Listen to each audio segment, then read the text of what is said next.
Your dad comes here to visit about once a month, but I get the impression that the two of you don't talk a lot about everything that happened, about the crimes in particular. No, we don't discuss that because it's been gone over so thoroughly in the papers and the media that there's just really no point in going into any in-depth talks about it. We talk about our family, home, how things used to be, what prison life is like here now, and try to keep things as light and upbeat as possible. Is it hard for you to go back and talk about those things? No, not the good things. In fact, it gives me a sense of comfort to talk about the few good times there were in the past. You say the few good times. Do you think of your childhood as having been profoundly unhappy? No, not profoundly. My childhood wasn't filled with any great tragedies or anything. There were good times and there were bad times. I think it was fairly normal. Jeff, do you remember your earliest experience and earliest interest, fascination with the inside of animals? Where that came from? In 9th grade, in biology class, we had the usual dissection of fetal pigs. I took the remains of that home and kept the skeleton of it. And I just started branching out, dogs, cats. I suppose it could have turned into a normal hobby like taxidermy, but it didn't. It veered off into this. Why, I don't know. All I know is that I wanted to see what the insides of these animals looked like. Was there some pleasure in the cutting open of the animal? Yes, there was. No sexual pleasure, but just it's hard to describe. Sense of power, sense of control? I suppose that's a good way of putting it, yeah. Yeah. I can sort of see a fascination for, wanting to see or for looking at the insides of animals, say for the first time.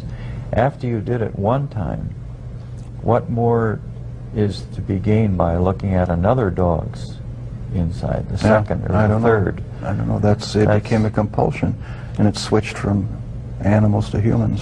I still don't understand it. I don't know why. What would you do with the dead animals, Jeff? You would pick the carcasses up from the road and take them back into the woods.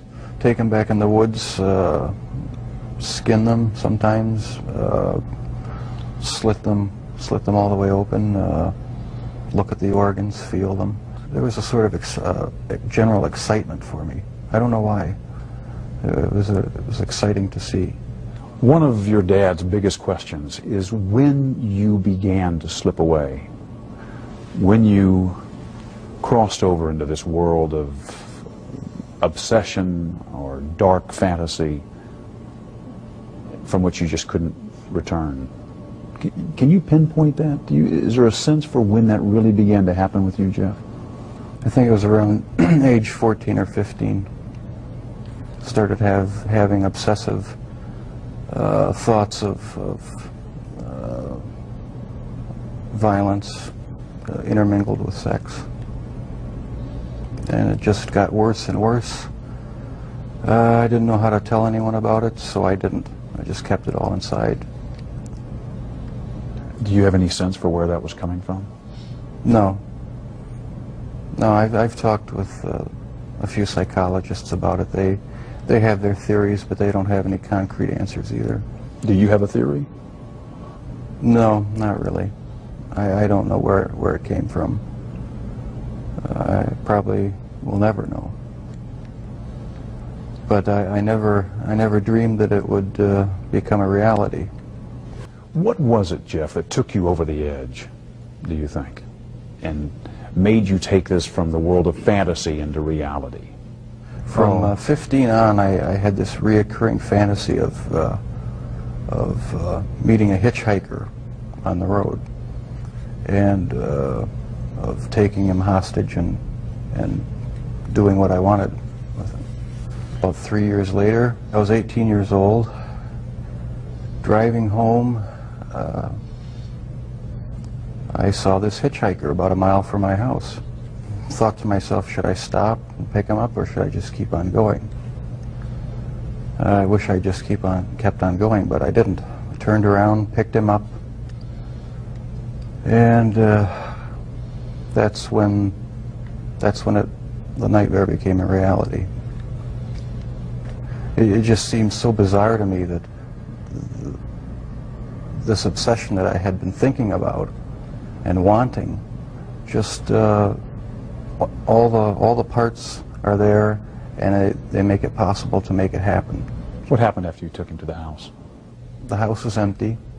My mother was up in Chippewa Falls with her family, and my dad was living in a rented motel about 5 miles away due to the divorce.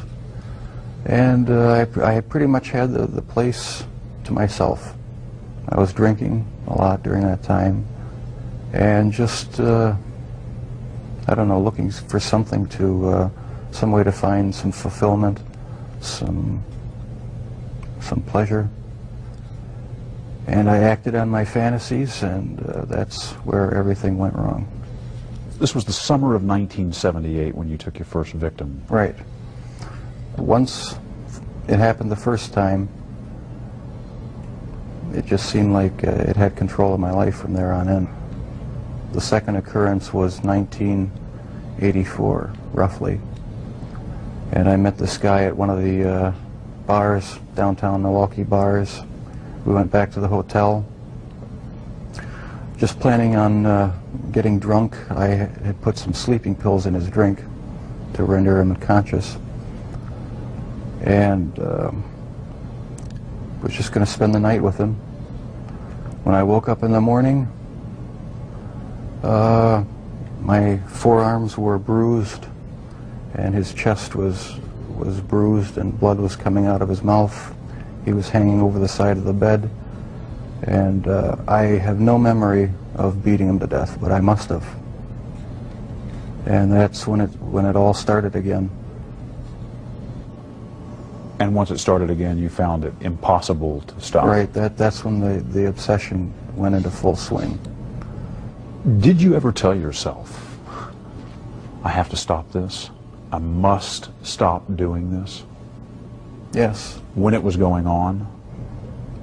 After the second time, it seemed like the compulsion to do it was too strong, and I didn't even try to stop it after that. But before the second time, things had been building up gradually, going to bookstores, going to the bars, the gay bars, bath clubs. When that wasn't enough, buying sleeping pills and using it on various guys in the bath clubs. It just escalated slowly but surely. And after the second time, which was not planned, it was out of control. It felt like it was out of control. Where did sex enter in to the killings, Jeff? It was a big part of it. My only objective was to find the best looking guy that I could. Their sexual preference didn't matter to me. Did their race matter to you? No, their race didn't matter to me. The first two young men were white. The third young man was American Indian. The fourth and fifth were Hispanic.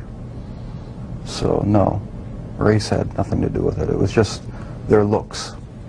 Was there something sexual in the dismemberment of the bodies for you? As time went on, yes, I did get there was a sexual part to that. I started saving the skeletons and preserving other parts, and one thing led to another. It took more and more deviant type behaviors to satisfy my urges, and so it just spiraled out of control. Why the cannibalism? It made me feel like they were a permanent part of me.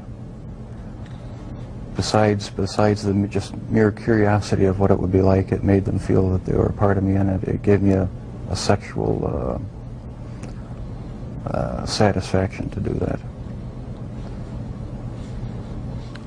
Was it the killing that excited you, or is it what happened after the killing? No, the killing was just a means to an end.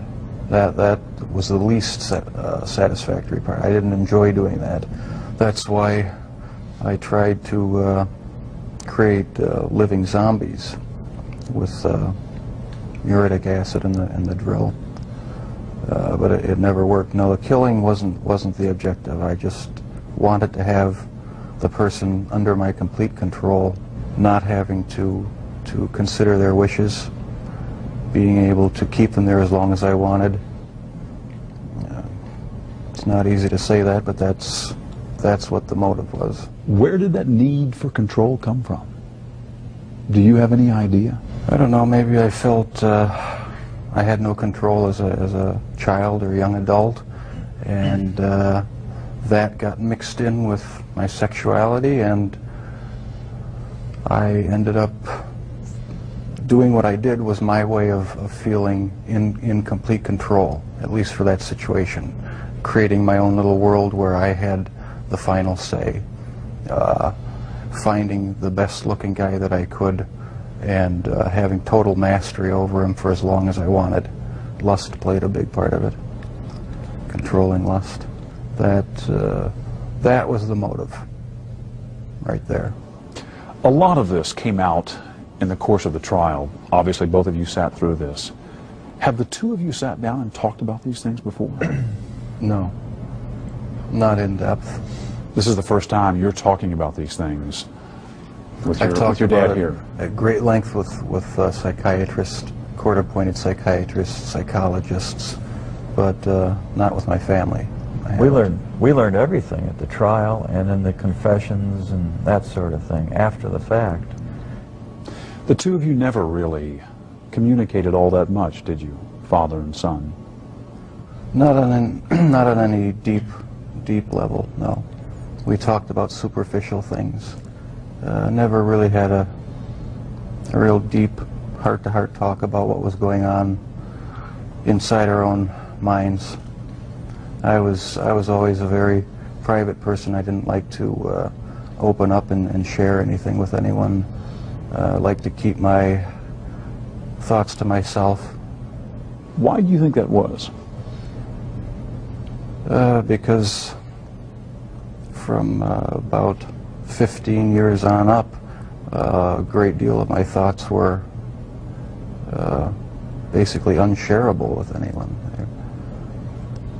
So I just closed myself off and put on a mask of normalcy. You've read the book. Right. He called it a father's story. Pretty simple title. Right. Not a simple story, though. No, not a simple story. Not one that was easy for me to read. But I'm glad he wrote it. Did it hurt? Was it painful to read? Yes, it was painful. Some parts of it were, for me, were even fun to read. There were good parts. That it wasn't all negative. Was it emotional for you reading the book? Yes, it was. Tell me, what kind of feelings did you have reading it? Deep regret, sorrow. I guess those were the two main emotions. Is there anything in this book that you strongly disagree with? Yes, I disagree with the description of me as being so incredibly shy and introverted, because maybe that's the way my dad saw me, because there was so much tension in the home that I really didn't feel like being up and happy a lot of the times. But with my friends in school, I had a good time. We had good social life, and so I wasn't so extremely reclusive and self-centered as it portrays me. Does it surprise you to hear Jeff say that he doesn't think of himself and never did as innately shy? It did surprise me. Maybe my perception was accentuated to the extreme. But you do recall at age 6 that you became more aware of tensions in the home. Oh yeah, that's the time I really remember noticing that things weren't quite right. So it wasn't so much innate shyness as it was wanting to withdraw from tension and arguments and problems in the house. That's how I saw it, yeah. I sort of lived in my own little fantasy world when things got too heated in the household. And I carried that over for years, I guess. And was there violence in that fantasy world? No, not early on? Not that, not the type that showed itself later. No, it was just my own little world where I had control. Was anger a part of it for you, Jeff? I had some anger. Probably every kid has some anger, you know, about their childhood. It really wasn't a terrible childhood, though. You know, there were a lot of good times. It wasn't a really terrible time. So pat theories about you as a serial killer striking out to get back at your dad, for instance, don't ring baloney. true. No, that has no truth in it. The only motive that there ever was to completely control a person that I found physically attractive, and keep them with me as long as possible, even if it meant just keeping a part of them. Did you know before you read this book that your dad had his own obsessions and fantasies, that he had thought about, that he had dreamed of committing murder, that he had had an obsession with fire and with explosives? No, I don't think that's the type of thing one asks one's dad. Were you surprised to read that about your dad? Very surprised. Yeah. I didn't know what to think about it. I suppose everyone has their secret thoughts, and so it was somewhat of a shock. You feel grateful that your father wrote this book? Or do you feel put off by it? I mean, I'm just curious about your overall reaction to it. Do you feel is the book an invasion, do you think? Or is it... No, I feel nothing but pride for him for writing the book, and having the courage to bare his soul when he didn't have to. He didn't have to get involved with trying to, you know, help me out and support me and be an emotional support for me, and I'll be grateful to him forever for it. Did you ever consider talking to your parents, to your dad, about homosexuality? Is that something that you felt you could ever raise? Early on, I really didn't know that much about it myself. All I knew was that it was something that was to be kept hush-hush, not talked about, not even thought about. So I just kept it all within me and never talked about sexual issues at all, really, with anybody.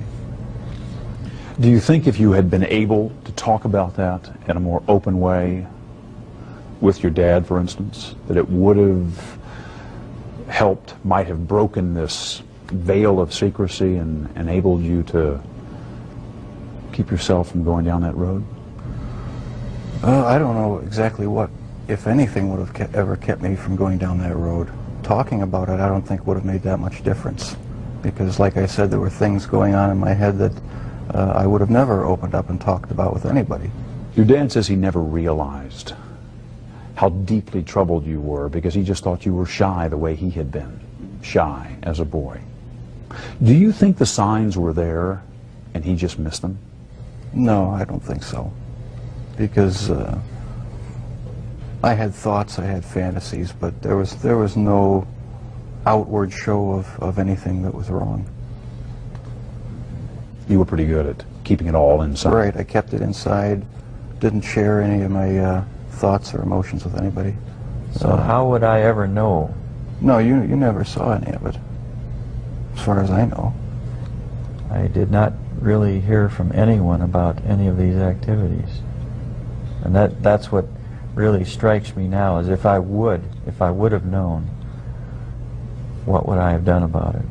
I think I would have done a lot about it. I feel it's wrong for people who commit crimes to try to shift the blame onto somebody else, onto their parents or onto their upbringing or living circumstances. I think that's just a cop-out. And my parents, my relatives, had no knowledge of what I was doing. They're absolutely not responsible for any of it in any way. And I take full responsibility. But you understand that what you did would lead your father to ask himself all kinds of questions. That's true. Where did I go wrong? Was there something I could have said or done to have prevented this? Right. Did I in some way create or contribute to the terrible acts my son committed? I understand that. I just get angry with other people who think that they have a right to somehow try to blame my parents for what happened. That's not right at all. No one has the right to do that because they're totally innocent. They had no knowledge of it. And that angers me. But parents just naturally, I mean, any parent that really cares, they just first of all say, gee, I feel guilty. You know, there's just feelings of guilt. What happened? What did I do? What could I have done? And so that's a normal parental reaction. Your dad has wondered about all kinds of things, from the medication that your mom was on during her pregnancy, to the fact that you were exposed to violent arguments in the home from an early age and continuing, to the possibility that he might have passed on some genetic propensity for obsession or violent behavior. Does any of that ring true to you? I can see why he'd wonder about those things, but as far as I'm concerned, they're all excuses. Because I didn't feel accountable to anybody. I didn't feel that I had to face what I had done ever. And so there comes a point where a person has to be accountable for what he's done. Can't go around making excuses, blaming other people or other things. So I alone am the one who's responsible for what's happened. Let me ask, when did you first feel that everyone is accountable for their actions? Well, thanks to you for sending that creation science material, because I always believe the lie that evolution is truth, the theory of evolution is truth, that we all just came from the slime, and when we died, you know, that was it. There was nothing. So the whole theory cheapens life, and started reading books about that show how evolution is just a complete lie. There's no basis in science to uphold it, and I've since come to believe that the Lord Jesus Christ is the true creator of the heavens and the earth. It just didn't just happen, and I have accepted Him as my Lord and Savior. And I believe that I, as well as everyone else, will be accountable to Him. Growing up, did you feel that you were accountable to your dad or to your mom as the authority figure in the house? Yes, I did. I mean, they didn't let me run wild. They disciplined me, and so I felt accountable to them. But afterwards, after I left the home, that's when I started wanting to sort of create my own little world where I could be the one who had the complete control, where I didn't have to bow to anyone else's demands, and I just took it way too far. Lionel? At that period of time, I had drifted away from a belief in a supreme being, and I never, as a result, passed along the feeling that we are all accountable in the end. He owns us. And that basic concept is very fundamental. to all of us. You feel that the absence, at least for a while, of a strong religious faith and Yes, belief for some years. may have prevented you from instilling some of that in Jeff. That's right. Is that how you feel? Yes, I think I had a big part to do with it. I mean, if a person doesn't think that there is a God to be accountable to, then what's the point of trying to modify your behavior to keep it within acceptable ranges? That's how I thought anyway. And I've since come to believe that the Lord Jesus Christ is truly God, the Father, the Son, and the Holy Spirit. They're the only true God. What do you remember about your parents arguing when you were growing up, and what effect that had on you? It was unnerving, depressing, made me angry sometimes. I'd leave the house, go out in the woods and sulk, brooding, wondering why they had to have such a rough relationship. Most of the time they didn't seem to get along too well together. I never knew what the real underlying problems were. I didn't feel it was my place to ask. Did you blame one or the other? Mom and Dad? No, I didn't. I was just frustrated that things couldn't be happier around the house. You just wanted things to be more peaceful. Right. I never saw any real violent arguments as far as physical hitting or anything like that, but there was a lot of yelling, a lot of tension in the house sometimes. One of the chilling stories that your dad tells is about the box he had found. Can you give me your perspective on that? I had a box in my bedroom closet, and it contained the mummified head and genitals of a young man I met in one of the bars down in Milwaukee. And it was a locked metal box. My dad one week came to visit and happened to see it, and we got into a bit of an argument because I wouldn't open it up. He took the locked box down to the basement and was about to smash it open. What were you thinking as he was making his way downstairs to open the box? Well, I was outside, and I was thinking I've got to stop this from happening. I didn't know what I'd do or say. I didn't know what would happen. I thought, it's all going to come crashing down now. And but the box was never opened, not in my dad's presence. And so the lies continued. The whole scenario just continued for years after that. Were there times when your dad may have been closer to discovering what was going on than even he knew? Times where you got worried that maybe he would find something out? The box incident was about as close as it came, yeah. That was just one incident. There were others, but that was a particularly nerve-wracking one. Are there others you can share? Other close calls? When acidified, dissolved human remains were found, they didn't look like human remains anymore, but they were in the trash bin outside in the garage. That was one incident, and a few others I'd rather not go into right now. Were you relieved to be arrested? Part of me was, and part of me wasn't. Explain. I don't know. It's like I don't believe I have a split personality, but you know the feeling where you're sort of glad about something, but on the other hand you're not. That's how it was. It was a relief not to have to keep such a gigantic secret that I had kept for so many years.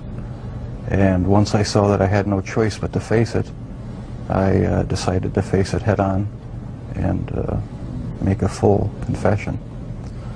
So I am glad that the secrets are gone. Your father told me that one of the reasons he wrote this book was in order to put down on paper what he has been unable to say to you in words, kind of reaching out to you. What do you want to say to him, having read this? I tell you, Dad, I'm really sorry that this has happened, and I love you a lot. I love you too. I'm sorry. Don't be sorry. We haven't always shown it a lot, but I do love him a great deal. I love you. And without the support of my folks, I don't think I would have come through this. We've opened up with each other a lot more now since the trial and everything. There's no secrets to be hidden away. You know, I don't feel that I have to keep any secrets from him. We've come to face what's real now instead of just glossing things over and talking about superficial things. So there's a lot more communication between us. This book may serve as a further bridge between Jeff and myself. And just for that purpose, I regard it as valuable for me. Do you feel closer to your dad, having read this? I feel closer in that I understand more how he was thinking, what his thoughts were, what some of his motivations were. I'm glad he wrote it. Anything not in the book you want to say to him?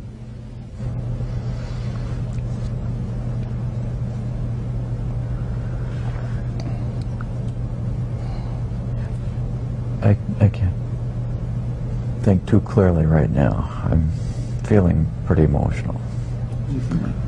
Well, I think that a lot of things have been brought out in this interview that has brought us to a little bit deeper, just a little bit closer understanding as to how this all originated. And well, whenever I get emotional, my analytical side gets clouded, and I can't express myself quite as well as I would like. Can you talk about the feelings you have? You feeling close I to feel Jeff? very close to Jeff, and it's going to continue until our death. And I feel good about it. Do you think you'll ever have the answers you've been looking for about why, what happened, and what role, if any, you played?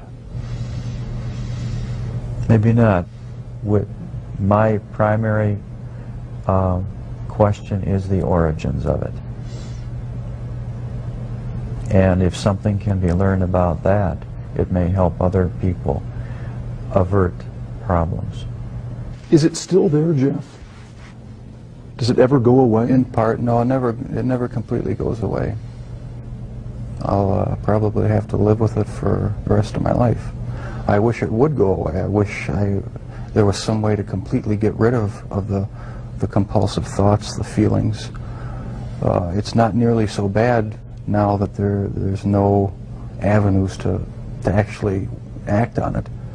But no, it never seems to go completely away. So the thoughts still come to you? Sometimes, yeah.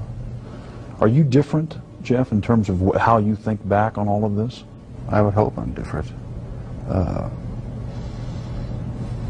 I'm glad that I'm in a position now where I don't feel the compulsion to do these things. I'm glad that it's over. Any words I say to the victims' families are just going to seem trite and empty. I don't know how to express the regret, the sorrow,